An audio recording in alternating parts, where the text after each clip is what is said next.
ay may kunti lang po akong i-share po sa inyo, lalo-lalo na po sa mga baguhan po sa Pupo Live.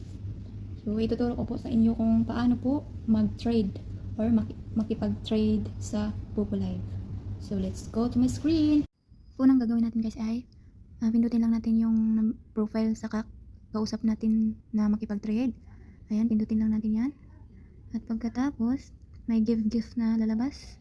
At pagkatapos yan guys, may lalabas niyang mga yan. Sa gift tayo. May bear dyan, kung magkano ipatrade mo. May bear, 500 coins.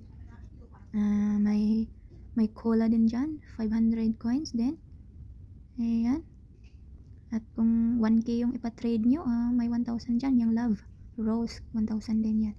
At kiss, 3,000 coins. At saan yung mapili nyo guys? Halimbawa, bear, 500 coins. Tap lang yung bear, tapos send. At pagkatapos, makikita nyo dyan sa baba na nag-send, nakasend na kayo. At pagkatapos yan guys, ibalik din sa iyo kung ano yung sinend mo sa kanya, ganyan din ibalik niya sa iyo. Ayan, yan po ang trade guys. So, yan lang po. Thank you for watching. Don't forget to subscribe. Click the notification bell, like. Thank you, bye.